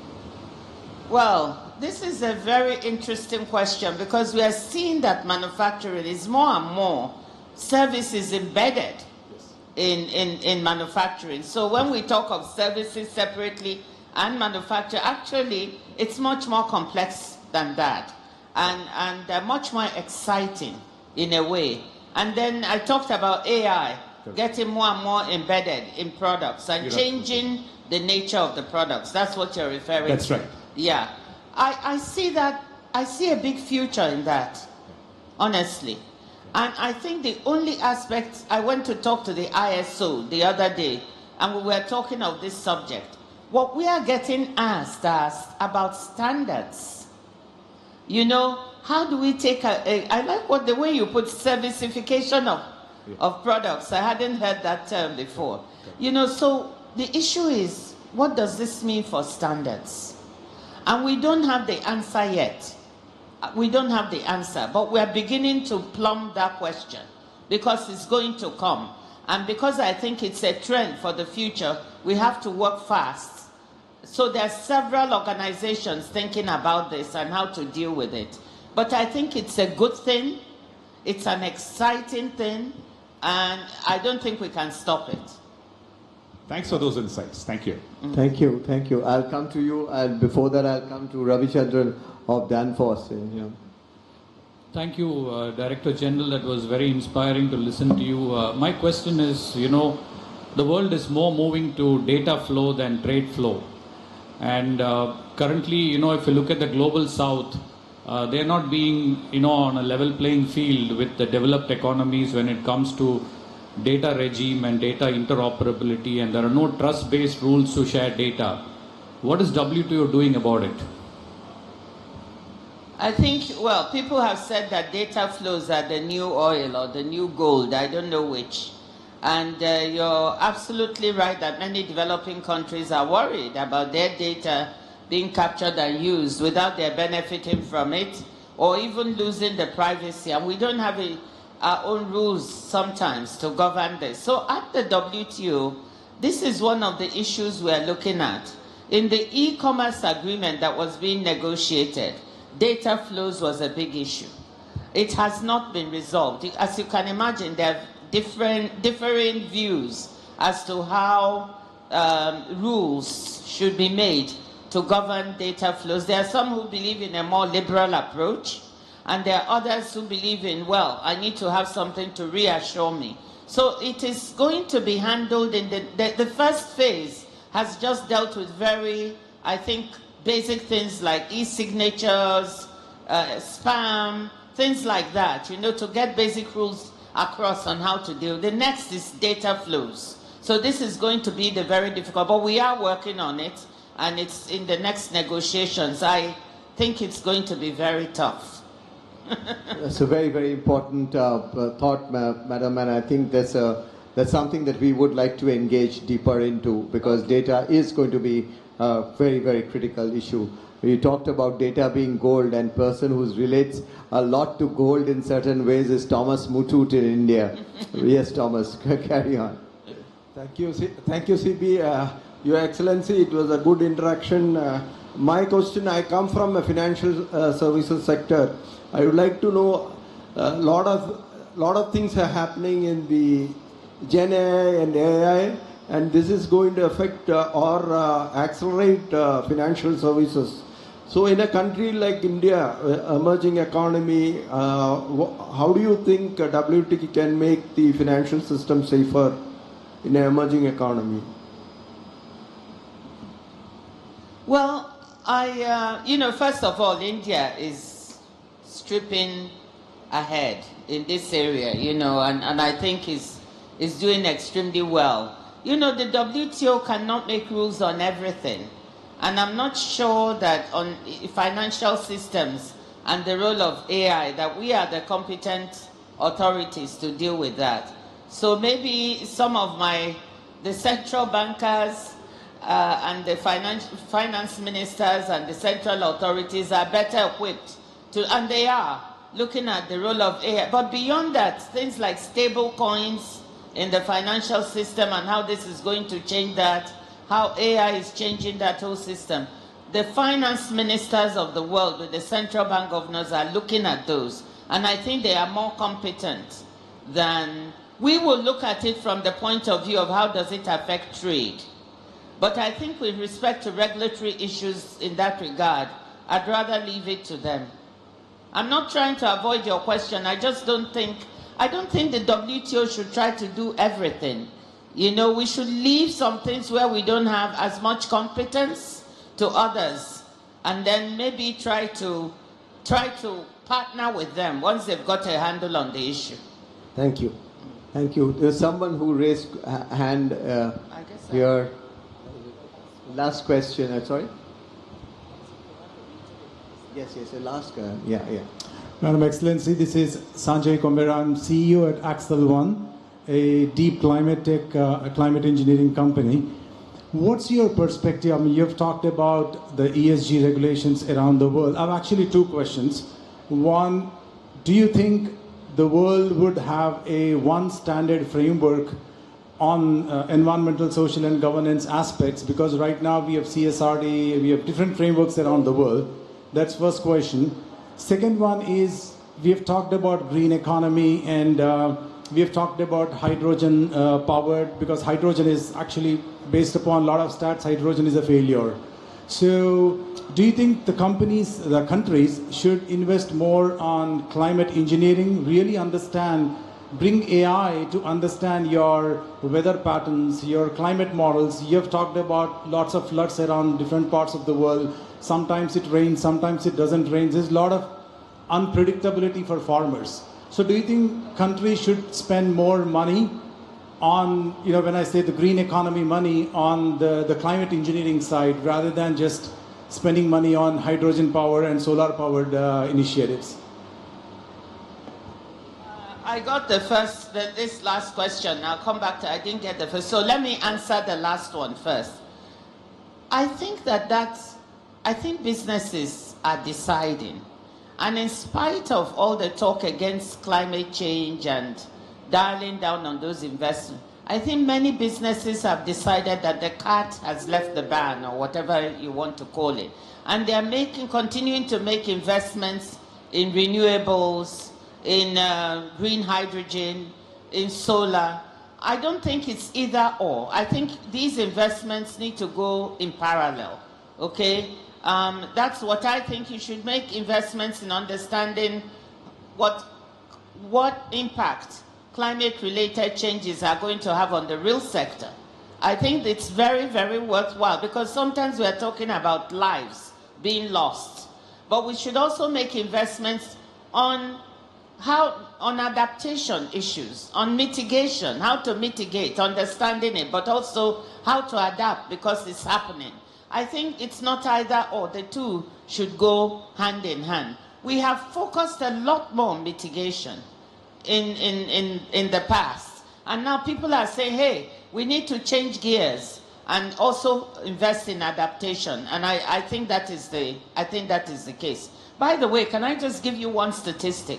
We have up to $2 trillion of very bad subsidies that are wrongly subsidizing the wrong things in the world, in both developed and developing countries. There are some kinds of fossil fuel subsidies up to $1.2 trillion that are not really necessary. There are subsidies on agriculture, some of them necessary, some not. Some are trade distorting. There are subsidies on fisheries that the WTO has just removed or prohibited, 22 billion. If we even repurposed 1/3, I'm not asking for all, because removing subsidies is politically very difficult, just a portion to work on adaptation and mitigation, it would really be very good for the world. I'm not asking for extra fiscal resources. Let's just change the nature of the badly used resources we have in the world, and that could help with these investments. The first part of the question, the first one was, if you kindly excuse, because I know the entire team of the Director General will come onto the stage, because she has a ministerial meeting immediately after that, and therefore I could even thank you for 10 minutes, but I'll only be saying thank you for being with us, for spending time and connecting with Indian business and the world business so directly. We appreciate this. We would wish to continue this. Thank you, Excellency. Thank you, Madam, for a brilliant session, and also the morning session before that.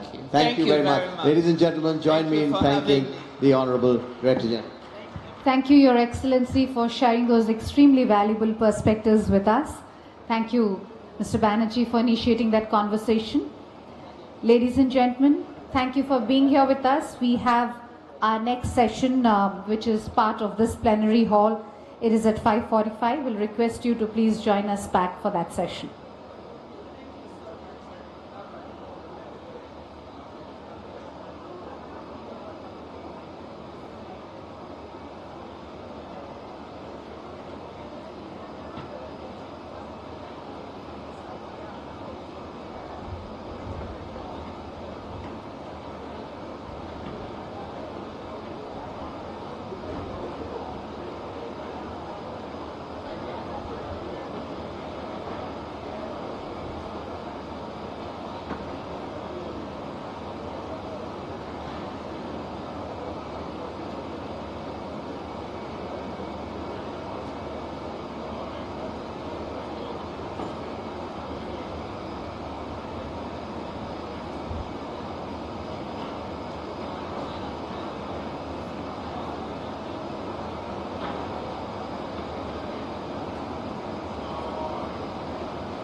Every day, AI is...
నివేదిక రూపంలో వాళ్ళకి ఇవ్వవచ్చిందిగా ఉప ముఖ్యమంత్రి బట్టి విక్రమార్క గారికి నేను సూచన చేస్తున్నా. ఎందుకంటే ఆ నివేదిక చేతిలో ఉంటే మన రాజ్యసభ ఎంపీలు, లోక్సభ ఎంపీలు అవకాశం వచ్చినప్పుడు పార్లమెంట్లో మాట్లాడడమే కాకుండా కేంద్ర మంత్రుల దగ్గరికి వెళ్ళి మా ఈ ప్రాజెక్టులు పెండింగ్ ఉన్నాయి, అనుమతి ఇవ్వండి అని అడగడానికి, విజ్ఞప్తి చేయడానికి, తెలంగాణ రాష్ట్ర అభివృద్ధికి అవసరమైన ప్రణాళికలు రచించుకోవడానికి అవకాశం ఉంటుంది. కాబట్టి డిసెంబర్ 1 నుంచి పార్లమెంట్ సమావేశాలు రాబోతున్నాయి. కాబట్టి ఈలోగానే ముందస్తుగా సమాచారం ఇచ్చి బండి సంజయ్ గారికి, కిషన్ రెడ్డి గారికి, బీజేపీ ఎంపీలకు, బీఆర్ఎస్ రాజ్యసభ ఎంపీలకు, మన ఎంపీలందరికీ కూడా ఒక power point presentation with officers వాళ్ళకు ఒక అవగాహన కల్పించి పూర్తి స్థాయిలో ఆ ప్రయత్నం చేయాల్సిందిగా వారికి నేను సూచన చేస్తున్నాను. ఇక రెండవది బీఆర్ఎస్ ప్రధాన ప్రతిపక్షం. నేను శాసనసభ్యులు హరీష్ అండ్ కేటీఆర్కు ఒక సూచన చేయదలుచుకున్నాను. హరీష్ రావు గారు, మీ అసూయను కొంచెం తగ్గించుకోండి. కేటీఆర్, నీ అహంకారాన్ని కొద్దిగా తగ్గించుకో. మీ వయసు నాకంటే తక్కువే. ఇంకా చాలా రోజులు మనం రాజకీయాలలో కొనసాగాల్సిన అవసరం ఉన్నది. అధికారం అనేది ఎవరికీ శాశ్వతం కాదు. అధికారం అనేది వారసత్వ సంపద కాదు. మన తాతలు ముత్తాతల నుంచి వచ్చిన సంపద అయితే అది మనకే చెందుతుంది. మనకు కూడా ఇంట్లో ఆడపిల్లలు వచ్చి వాటా అడిగితే ఎన్టీ రామారావు గారు తీసుకొచ్చి ఆడపిల్లలకు కూడా ఆస్తిలో సమాన హక్కు కల్పించిన తర్వాత దాంట్లో ఆడపిల్లలు కూడా వాటా అడుగుతారు. అది కూడా పూర్తిగా మనకు రాదు. 2023 శాసనసభ ఎన్నికల్లో చంద్రశేఖరరావు గారే కాలుకు బల్పం కట్టుకొని తెలంగాణ నలుమూలలు తిరిగినప్పుడు మేమందరం కలిసి సిఎల్పి నాయకుడుగా బట్టి విక్రమార్క గారు, పిసిసి ప్రెసిడెంట్గా నేను, ఉత్తమ్ కుమార్ రెడ్డి గారు, కోమటిరెడ్డి గారు, ఇక్కడ వేదిక మీద ఉన్న పెద్దలందరూ, పొంగులేటి శ్రీనివాసరెడ్డి గారు, ప్రతి ఒక్కరి సహకారం తీసుకొని మేము తెలంగాణ నలుమూలల మేమందరం కలిసి ఒక ప్రయత్నం చేసినాం. ప్రజలు స్పష్టమైన తీర్పిచ్చి 65 సీట్లు మాకు, మా పక్షాలకు, అదేవిధంగా 39 సీట్లు మీకు ఇవ్వడం జరిగింది. 39.5% ఓట్లు మాకిస్తే 37% ఓట్లు మీకు ఇచ్చారు. 8 సీట్లు బీజేపీకి ఇచ్చారు, 7 సీట్లు ఎంఐఎంకి ఇచ్చారు. ఇదొక ప్రణాళిక. సరిగ్గా 6 నెలలు తిరిగే లోపల పార్లమెంట్ ఎన్నికలు జరిగినాయి. పార్లమెంట్ ఎన్నికల్లో మా 39.5% ఓటు కాస్త 41%కి పెరిగింది.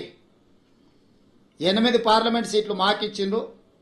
35% ఓట్లతోటి 8 పార్లమెంట్ సీట్లు బీజేపీకి ఇచ్చారు, 1 సీటు ఎంఐఎంకి ఇచ్చారు. అంటే అసెంబ్లీ నుంచి పార్లమెంటు ఎన్నికలు వచ్చినప్పుడు మాకు ఆ రోజు 65 అసెంబ్లీ సీట్లలో మెజారిటీ ఇచ్చారు. 8 పార్లమెంట్లు గెలిచినా స్పష్టంగా 65 అసెంబ్లీ సీట్లలో కాంగ్రెస్ పార్టీకి అబ్సల్యూట్ మెజారిటీ వచ్చింది. అంతకుముందు మా సింబల్ మీద గెలిచింది 64, అలయన్స్తో గెలిచింది 1 సీటు. కానీ మా సింబల్ మీదనే 119 అసెంబ్లీలలోనే మెజారిటీ లెక్కేస్తే 65 సీట్లలో అబ్సల్యూట్ మెజారిటీ పార్లమెంట్ ఎన్నికల్లో కాంగ్రెస్ పార్టీకి ఇచ్చిండ్రు. రెండవ లిట్మస్ టెస్టు 6 నెలల్లోనే తెలంగాణ రాష్ట్ర స్థాయిలో ఎన్నికలు జరిగి 1.5% ఓట్లు పెరగడమే కాకుండా 1 సీటు కూడా పెరిగింది. ఈరోజు ఈ ఎన్నికల్లో ఈనాడు కాంగ్రెస్ పార్టీకి 51% ఓట్లు పోలైన దాంట్లో 51% ఓట్లు, మోర్ దాన్ 50% ప్రజలు కాంగ్రెస్ పక్షాన నిలబడ్డారు. ఈరోజు బీఆర్ఎస్కు 38%, బీజేపీకి 8% ఇచ్చి బీఆర్ఎస్ బీజేపీ కలిసిన అంతకంటే అధిక శాతం ఓట్లు ఇచ్చి కాంగ్రెస్ పార్టీకి ప్రజలు అండగా నిలబడి మా ప్రభుత్వాన్ని ఆశీర్వదించి 51% ఓట్లతోని ఈరోజు జూబ్లీహిల్స్ ఉప ఎన్నికల్లో కాంగ్రెస్ అభ్యర్థి నవీన్ యాదవ్ గెలవడం జరిగింది. దీన్ని అర్థం చేసుకున్నాకైనా ప్రభుత్వం చేపడుతున్న అభివృద్ధి కార్యక్రమాలు, సంక్షేమ కార్యక్రమాలు కొనసాగుతున్నాయి. కొనసాగడానికి ఇంకా కొంత సమయం పడుతుంది, అమలు చేయడానికి సమయం పడుతుంది. ఆర్థిక పరిస్థితి ఏ విధంగా ఉందో వివరించడం, వీటన్నిటిని కూడా తీసుకొని ముందుకు వెళ్తున్నామని ప్రజలు ఒక అభిప్రాయానికి వచ్చి మాకు అవకాశం ఇస్తూ వస్తున్నారు. కాబట్టి ఇప్పుడు ప్రతిపక్షము కొంత సంవయనం పాటించాలి. అందుకే నేను హరీష్ రావు గారికి అసూయ తగ్గించుకోమని సూచన చేస్తున్నా, వారు శాసనసభలో ఆ కుర్చీలో కూర్చొని ఇటువైపు చూసే చూపులు చూస్తే నిజంగానే ఆ చూపులగిన శక్తి ఉంటే ఇక్కడ పక్కన మొత్తం మాడి మసైపోయి బూడిదైపోయి భూమిలో కలిసిపోయేటట్లాంటి ఇట్లా ఏమంటారు మొహమంతా పెంజరించుకొని ఇట్లా అంటే ఇట్లా రక్తమంతా మొహంలోకి తెచ్చుకొని కందిపోయినట్టు మొహం పెట్టుకొని ఇటు చూస్తుంటాడు. అది ప్రజలు గమనిస్తున్నారు. కేటీఆర్ గారు అహంకారం, అధికారం పోయినా ఈయన అసూయ పోలేదు, ఆయనకు అహంకారం పోలేదు. వీళ్ళిద్దరి నాయకత్వాన్ని ప్రజలు ఆమోదిస్తారని వీళ్ళు ఎట్లా భావిస్తున్నారో నాకు అర్థం కాలే. కాబట్టి నా సూచన, ఒక 2 సంవత్సరాలు ఓపిక పట్టండి, ఇంకా 3 ఏళ్ళు ఉంది జనరల్ ఎలక్షన్కి. చివరి సంవత్సరంలో రాజకీయాలు చేద్దాం. 2 సంవత్సరాలు సహకరించండి, ప్రతిపక్షంగా మీరు సూచన చేయండి, సమస్యల్ని లేవనెత్తండి, ప్రభుత్వానికి విజ్ఞప్తి చేయండి, అవసరం అనుకుంటే నిరసన తెలపండి, ధర్నా చేయండి. ప్రజా సమస్యల మీద మాకు అభ్యంతరం లేదు, మేము అనుమతులు ఇస్తున్నాము. చట్టసభలలో చర్చలు చేయండి, ప్రభుత్వాన్ని ప్రశ్నించండి. తప్పుడు ప్రచారము, నువ్వు డబ్బులు ఇచ్చి పెట్టుకున్న సోషల్ మీడియా నువ్వు చెప్పిందే రాస్తాడు, నువ్వు చెప్పిందే రాసి నువ్వే చదివిది నిజం అనుకోని భ్రమలకు లోనై ఫేక్ ప్రతిదీ. నవీన్ యాదవ్ ఇట్లా మాట్లాడిండు, లేకపోతే బట్టి విక్రమార్క ఆ విధంగా అన్నాడు. అంటే ఫేక్ న్యూస్ నువ్వే క్రియేట్ చేసి ఆ ఫేక్ న్యూస్ నువ్వే నమ్మి నువ్వే కొద్ది మందికి సర్వేల పేరు మీద నగదిచ్చి, మనందరం ఇక్కడనే ఉన్నాము, ప్రతి ఒక్కరికి ఇంకొకరు తెలిసిన వాళ్ళే ఉంటారు. నాకు ప్రత్యక్షంగా తెలియకపోతే అమర్ గారికి తెలుస్తుంది, ఆ సర్వే చేసిన ఆయన వెనకాల ఎవరున్నారు ఏమున్నారు అని. వారిని అడిగితే నాకు చెప్పడా, వారిని అడిగి నిన్న మొన్న జరిగిన సర్వేలు అన్నీ కూడా నేను మీట్ ది ప్రెస్ రోజు కూడా మీకు అందరికి చెప్పిన. సరే, వాళ్ళు ఎన్నికల్లో నెగ్గడానికి ఏదో ఇట్లాంటి ప్రయత్నాలు చేస్తారే, మీ విశ్వసనీయత పోగొట్టుకోకండి, వాటిని ప్రసారం చేసి అని చెప్పి ఛానల్స్ అండ్ పేపర్స్ కూడా నేను రిక్వెస్ట్ చేసిన. ఇప్పుడు నిజాలు తెలిసినాయి కదా, నేను ఆ రోజు కూడా చెప్పిన. నేను ఈరోజు ప్రత్యేకంగా ప్రెస్ మీట్ పెట్టడానికి మీకోసమే, మీట్ ది ప్రెస్ రోజు నేను చెప్పిన బీఆర్ఎస్ ఓడుతుంది, బీజేపీ డిపాజిట్ జప్త్ అవుతుందని ఆ రోజు చెప్పిన. మీరు అడిగితే అవునా, ఎగ్జాక్ట్గా అదే జరిగింది కదా. కానీ ఈ లోపల సరే సర్వే వాళ్ళని నేను తప్పు పట్టను, వాళ్ళ జీవనాధారం మీద వచ్చినప్పుడే వాళ్ళకు ఉపాధి, మళ్ళీ నెక్స్ట్ ఎన్నికలు వచ్చేటప్పటి వరకు వాళ్ళు వాళ్ళ లైఫ్లో వాళ్ళ కంఫర్ట్స్తో ఉండాలంటే ఏదో ఒకటి. కానీ మీ క్రెడిబిలిటీ పోయిన తర్వాత మీ సంస్థనే మిగలదు. పెయిడ్ ఆర్టికల్స్ కోసము, పెయిడ్ న్యూస్ టెలికాస్ట్ కోసము సంస్థలు కూడా వ్యాపార దృక్పథంతో ఇట్లాంటి తప్పుడు ప్రచారాలు చేస్తే, ఆ తప్పుడు ప్రచారాలు కొద్ది రోజుల్లో తేటతెల్లమైనప్పుడు వచ్చే సమస్యలను కూడా మీడియా సంస్థలు దృష్టిలో పెట్టుకోవాలి. అంతెందుకు ఈరోజు ఉదయం 3వ రౌండ్లో మాకు 3500 మెజారిటీ వస్తే, 3వ రౌండ్లో బీఆర్ఎస్కు 211 ఓట్ల మెజారిటీ వచ్చింది. ఇంకా బీఆర్ఎస్ హవా మొదలైపోయిందని చెప్పి పెద్ద ఛానల్స్ పెద్ద బ్రేకింగ్, నేను టీవీ పగిలిపోతుందేమో అనుకున్నా, ఎర్ర ఇట్లా ఊగిపోతుంటేదో అయినట్టే ఉందని. తప్పు ఆ సమాచారం అంటే దబాయిస్తున్నారు ఉల్టారే, మాకు తెలుసా మీకు తెలుసా, మా వాడు లోపల నుంచి పంపిస్తున్నాను.